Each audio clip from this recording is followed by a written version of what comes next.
I am speaking to you at a moment of grave crisis. I'm Jeff Turner, and this is Recall. It's a series about history. Not the ancient past, but history that's still hot to the touch. In this first season, I explore a revolutionary political movement that brought a modern democracy to the brink. You can find Recall, How to Start a Revolution on the CBC Listen app or wherever you get your podcasts. This is a CBC podcast. Hello, I'm Jamie Poisson.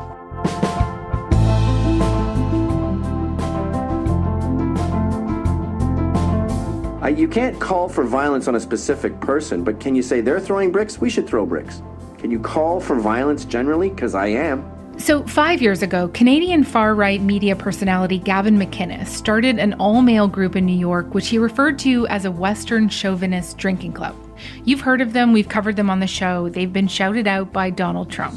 Proud Boys, stand back and stand by. But I'll tell They are the Proud Boys. Anyway, fast forward to this week, and Canada has just designated them as a terrorist entity. We have been monitoring the activities of that particular group for some period of time. Over the past several months, basically since 2018, we have seen an escalation towards violence for this group. This comes after a number of their high-ranking members were arrested in connection with the January 6th attack on the U.S. Capitol. They're rushing the Capitol, brother! The Proud Boys are rushing the Capitol! The Proud Boys aren't alone here. 3 other far-right organizations were just added to Canada's terror list: the Base, Adam Waffen Division, and the Russian Imperial Movement, along with 9 militant Islamist groups. For some people, this is a huge win, but for others, it's a worrying sign that the war on terror is continuing to expand, and they're concerned about who might get caught up in its dragnet. Today, I'm speaking to 2 people who've been reporting on these issues for a long time. They're also good friends of the show.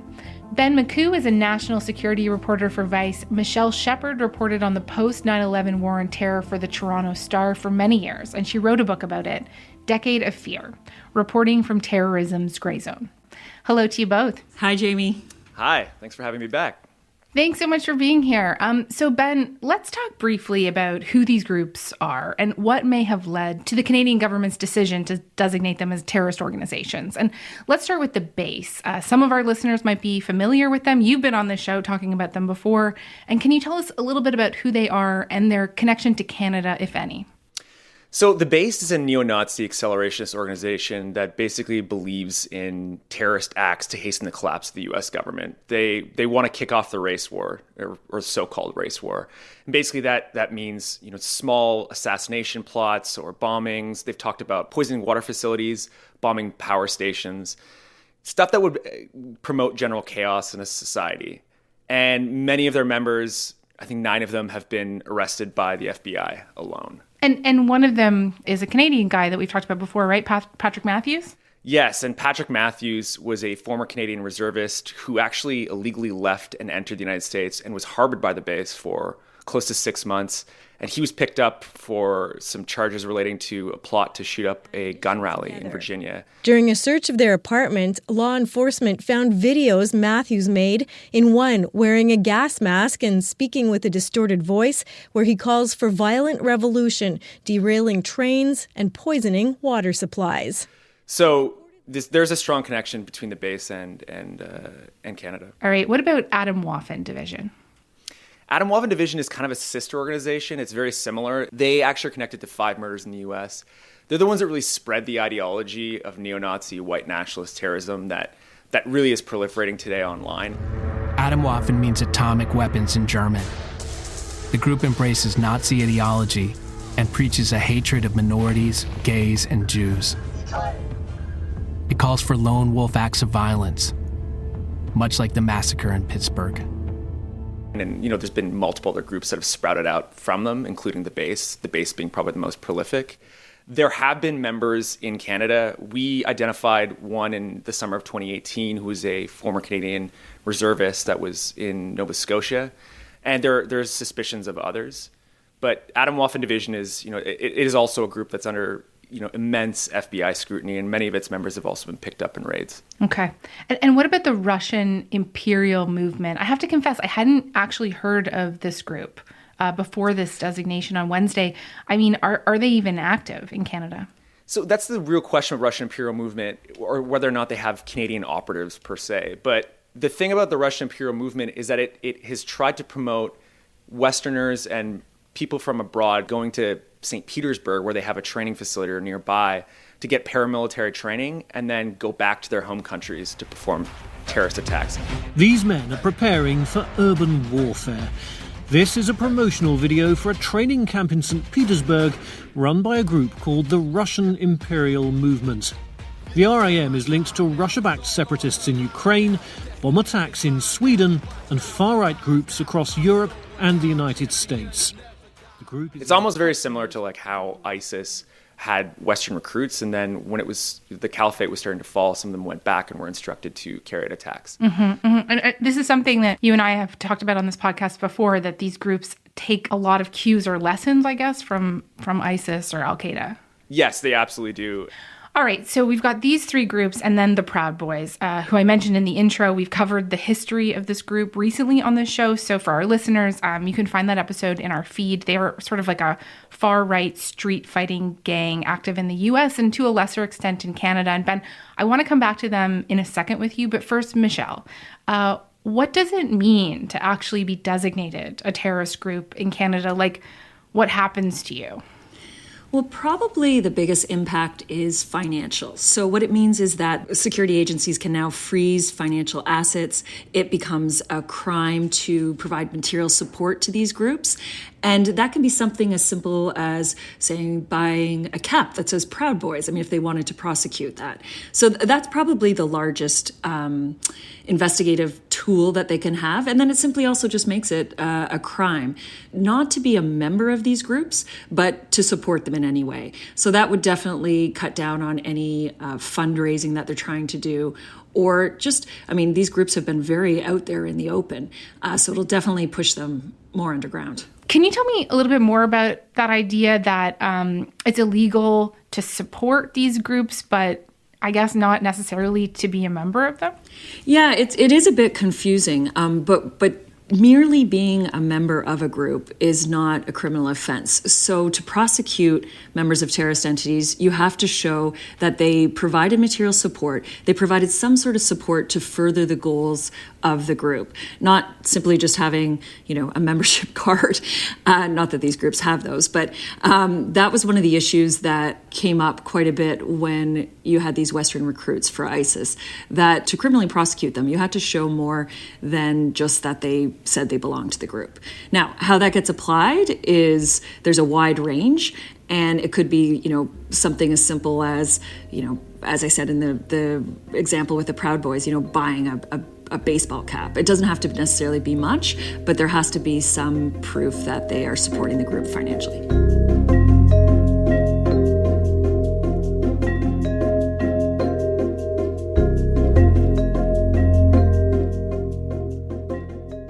Now I want to talk to you guys a bit about how these decisions get made. And Ben, speaking of the Proud Boys, tell me why you think the Proud Boys don't fit so clearly into the definition of a terrorist group. Well, see, here's the thing, and I think Michelle would agree with me. When you look at something like the Proud Boys, they really are this sort of street fighting organization. They have been rung up on charges already for stuff like fighting and, destruction of property, things like that. But they don't so neatly fit into the classic form of a terrorist organization that has a cell network that plans acts of political assassination or bombings or things that you typically associate with something like ISIS or Al-Qaeda, the types of groups that we've, undertaken a multi-year, multi-billion-dollar military conquest against, that whether we'd like to admit it or not, probably didn't actually work. And when you look at those groups vis-a-vis something like the Base or Adam Waffen Division, those two groups do have cell networks, do plan attacks so covertly, and kind of fit more cleanly into that idea of what a terrorist organization is. Whereas Proud Boys, these are possibly thousands of members in Canada. Some of them, their crimes could be as small as, screaming things at a protest, which is not a crime, or actually attacking someone and assaulting someone. Things, again, that aren't something that you say is terrorism, because I think if it were, a lot of people would be subject to terror laws. Right. Yeah, and I think the fear there is that does this open the door for other groups to be listed, such as Indigenous groups or Black Lives Matter movement?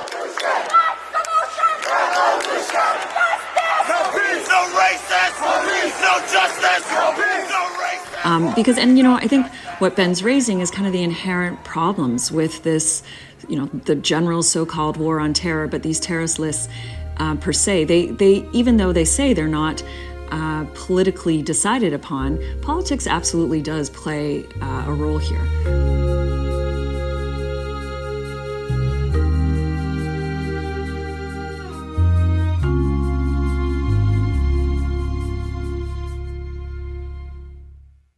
From CBC Podcasts and The Fifth Estate, Brainwashed is a multi-part investigation into the CIA's experiments in mind control. From the Cold War and MKUltra to the so-called war on terror, we learn about a psychiatrist who used his patients as human guinea pigs and what happens when the military and medicine collide. Listen to Brainwashed on the CBC Listen app or wherever you get your podcasts. I'm Nala Ayed, host of Ideas. In this age of clickbait and online shouting, Ideas is a meeting ground for people who want to deepen their understanding of the world. Join me as we crack open a concept to see how it plays out over place and time and how it matters today. From the rise of authoritarianism to the history of cult movies, no idea is off limits. Ideas is on the CBC Listen app or wherever you find your podcasts. Michelle, it seems like there have been a lot of questions about how exactly the Canadian government came to the decision that the Proud Boys meet the bar of being a terrorist group. Public Safety Minister Bill Blair said it like this. There has been a growing body of evidence collected here in Canada and among our international partners, particularly in the United States, of the escalation of violence that this group has been involved in. It is deeply concerning, and although we've been monitoring the activities of this group with considerable concern since 2018, we've seen most recently, and there is a great deal of evidence to support that there has been a serious and concerning escalation of violent, not just rhetoric, but activity and planning, and that's why we have responded as we have today. But he wouldn't go further than that. Right. One of the problems with that process is also the secrecy of it. None of that is open to scrutiny, and that's an issue for many groups and has been over the years. And the only time we get a sort of a little glimpse of what's happening in terms of the assessment is if the group decides to legally challenge its listing. Right.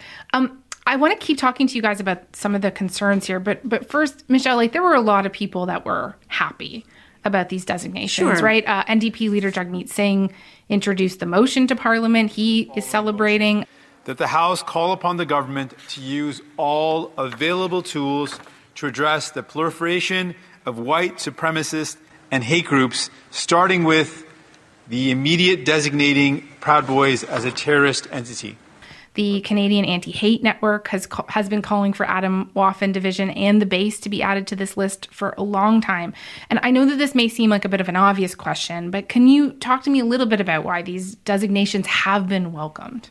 Sure. I mean, it makes sense. They're hateful, and they have had this platform to, spread these terrible views. And so anything that's going to harm them and silence them is going to be welcome.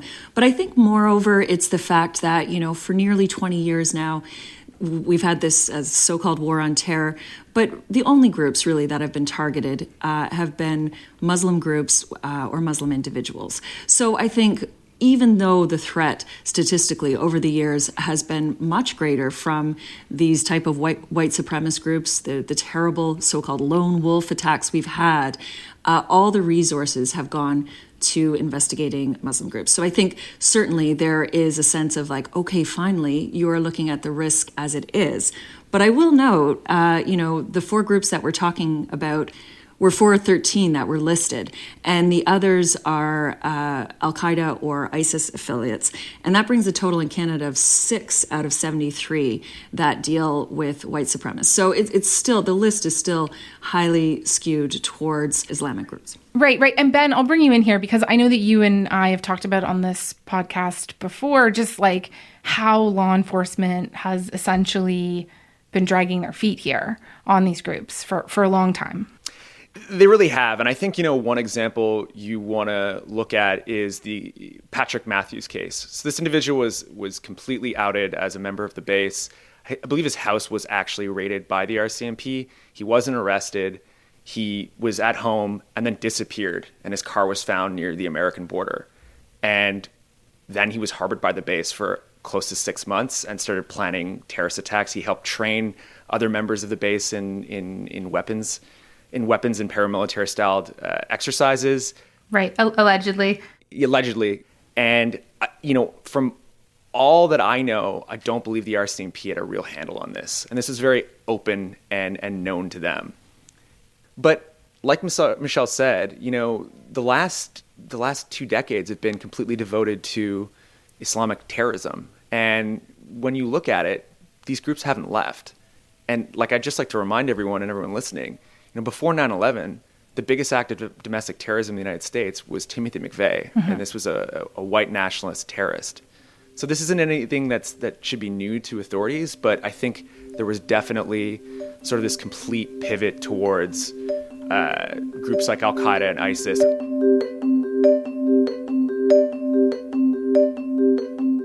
Michelle, I want to ask you, as someone who traveled around the world covering the war on terror after 9/11, which saw the expansion of terror lists in Canada and other countries, what kinds of questions do you think that people should be asking, whatever their political leanings, about the fact that groups continue to be added to this list? Yeah, I guess, as you said, no matter your political leanings, you still have to look at the politics of the war on terror. And that's always been so entrenched in it. If I can just give, I hope this isn't a tangent, but, going back to the list, one stark incident in the United States about one of these groups that was listed was in the lead up to the Iraq War. And the U.S. was looking for China's support at the UN Council to go into the war. And one of China's conditions was to list a Uyghur group, a Uyghur separatist group, as a terrorist entity. The U.S. did that. Ironically, China still didn't support the war. But that group, the East Turkestani Islamic Movement, was on the list for years. And that was purely a political decision at that time. There really wasn't much evidence that the group even existed. So there is this political aspect to the war on terror. And while even those who support the listing of a group such as the Proud Boys, I think you have to remember that. Right. And Ben, I know there are people, including racialized people and social justice activists on the left, who have said that they don't think adding any of these groups to the terror list is a good thing, right? Absolutely. Many people have said this. And I think one of the big fears is if we go back to the summer, and I was reporting on this, that President Trump at the time was demanding that, the amorphous organization known as Antifa be designated terrorist organization. And, there was a lot of GOP Republican support for this. There still is.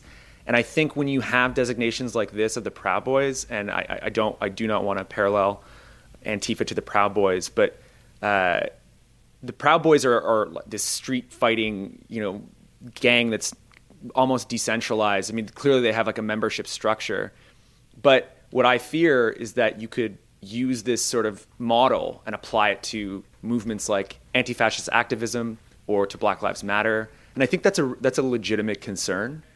And I should also say, when it comes to groups like Black Lives Matter and anti-fascist activists, these groups don't plan street fighting events. They don't plan, bombings. They don't plan assassinations. They plan protests, and they don't do the things that a terrorist organization would do, or the things that Proud Boys would do. But I do think there is a fear that when the political pendulum swings the other way, whoever's in power, that it could be used against absolutely the wrong groups.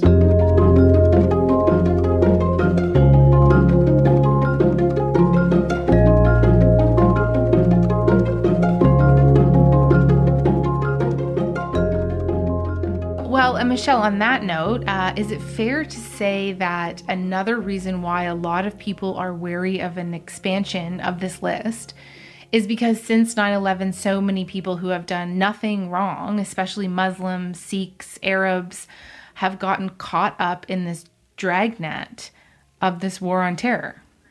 I think that's part of the problem. I mean, after 9/11, billions and billions of dollars went in to create this security apparatus that is still in existence today.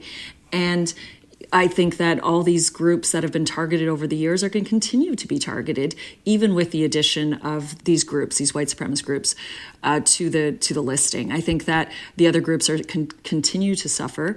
And I think, there has to come a time when the war on terror is dismantled. This so-called war on terror ends, and we go back to using the criminal code to prosecute the crimes. I mean, there was the case in Canada of the Quebec mosque shooting. That was clearly an act of terrorism. I mean, it terrorized the community, and yet he wasn't charged with that. And part of the reason was that the prosecutors didn't need to show that. They could successfully prosecute him for murder, and that's what happened. Alexandre Bissonnette was sentenced to life in prison with no chance of parole for 40 years after pleading guilty to 6 counts of first-degree murder and 6 of attempted murder. So I think there are existing laws that can take in this type of hate crime without having to keep the war on terror going. Ben? Yeah, and I completely agree. And I think one way to look at this is just what the evidence that is in front of us about these groups that have been designated yesterday. There have been Proud Boys in the United States that have been prosecuted for various crimes. There's crimes on the books. There's no question a group like Proud Boys is a dangerous extremist organization. But you can get a lot of these guys already on charges that are on the books.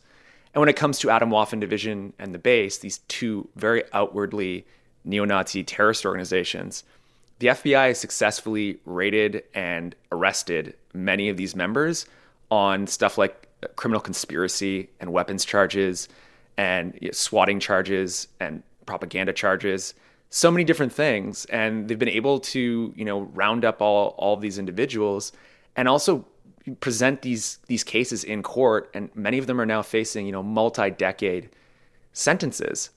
So I think, when it comes to these laws and empowering the authorities with more laws in the books and more capabilities, it does lead to things like abuses that we saw of the Muslim community, across the world and in the United States and Canada.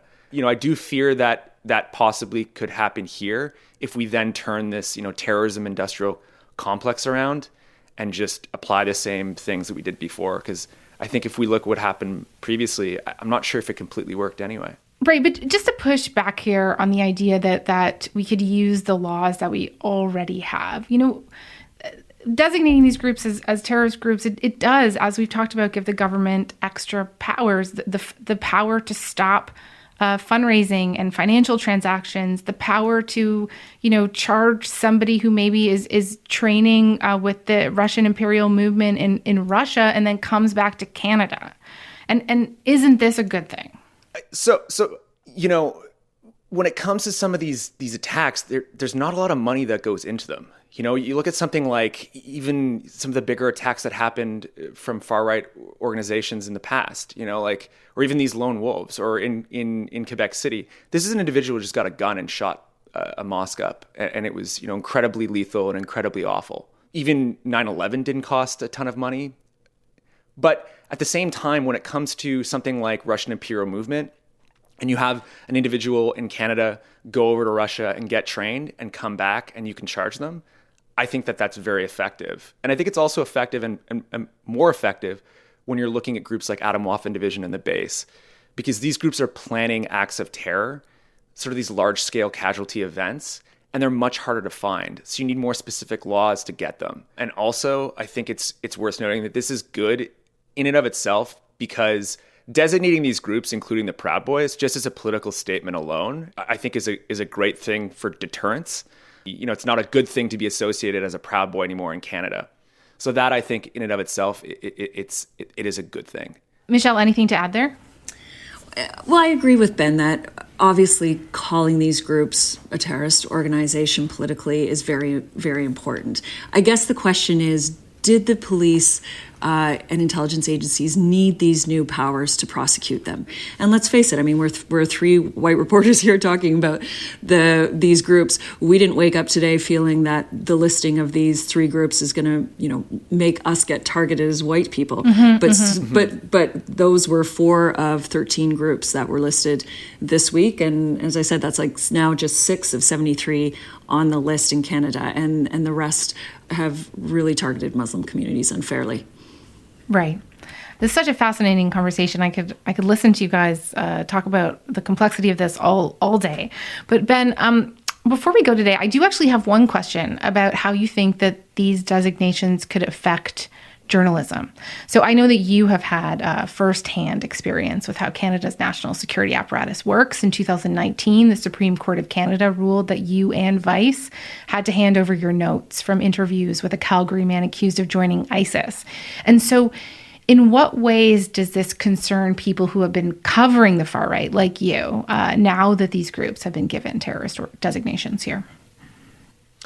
Well, I think in Canada, it's a tremendously threatening thing to have go on, because a lot of this involves getting intelligence and web caches and caches of chats between different operatives and different groups. And, as my reporting demonstrates, this is something that I've been accruing, and Mac Lamoureux, who I've been reporting with for a few years.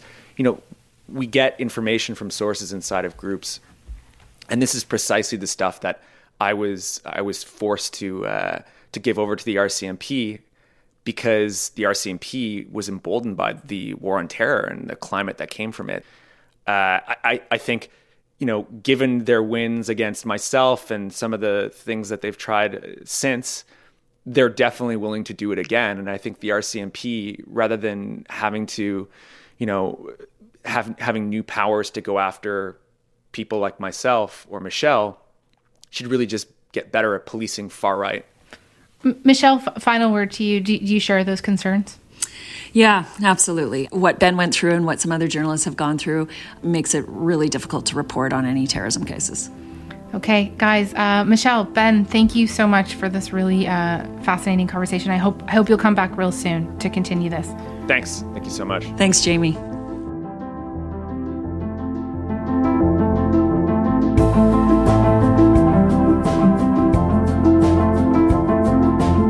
All right, that is all for this week. Front Burner is brought to you by CBC News and CBC Podcasts. The show is produced this week by Imogen Burchard, Elaine Chow, Shannon Higgins, and Ali Janes.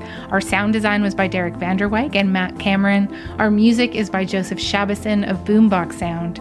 The executive producer of Front Burner is Nick McCabe-Locos, and I'm Jamie Poisson. Thanks so much for listening, and we'll talk to you on Monday.